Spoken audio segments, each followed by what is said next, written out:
ஆண்டவராக இயேசு கிறிஸ்து நாமத்திலே உங்களுக்கு என் அன்பின் வாழ்த்துக்கள். இந்த நாளுக்கான இன்றைய மன்னா சங்கீத புத்தகம் 34ஆம் சங்கீதம் 8வது வசனம்.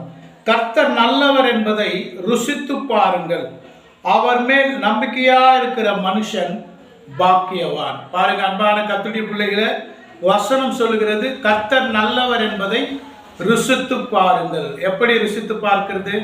ஒரு பழம் இருக்கு, சாப்பிட்டாதான் அது இனிப்பா இருக்கா புளிப்பா இருக்கான்னு தெரியும்.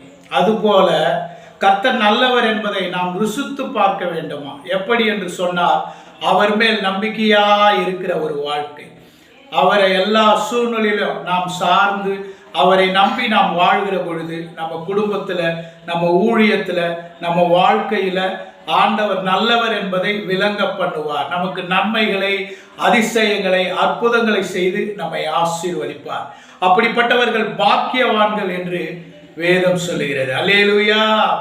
நல்லவர் நல்லவர் நல்லவர் நல்லவர் இயேசு நல்லவர், நாங்கள் இங்கே பாடும் எங்கள் இயேசு நல்லவர்.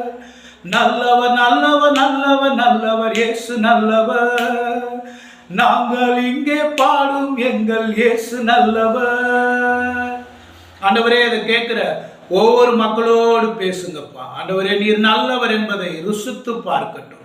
உம்மை சார்ந்து உம்மை நம்பி வாழ்கிற மக்கள் பாக்கியவான்கள் என்று பார்க்கிறோம். அப்படியாக உம்மை நம்பி வாழட்டும். ஒவ்வொரு மக்களுக்கு கிருபை தாங்க, ஆசீர்வதிங்க. யார் யார் எந்தெந்த சூழல்ல இருக்கிறாங்களோ வசனத்தை கொண்டு பேசுங்க, கிருபையா ரட்சிங்க, ஆசீர்வதிங்கப்பா. அற்புதங்கள் நடக்கட்டும், சமாதானம் உண்டாகட்டும், சந்தோஷம் உண்டாகட்டும், சுகம் உண்டாகட்டும், பெரிய காரியங்களை செய்யும்.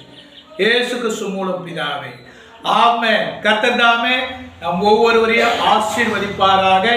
கர்த்தருக்கு சித்தமானால் அவ்வப்போது நான் உங்களோடு பேசுகிறேன். இந்த புதிய மாதத்திலே உங்களோடு பேசினதில் எனக்கு மிகுந்த மகிழ்ச்சி. ஆமென்.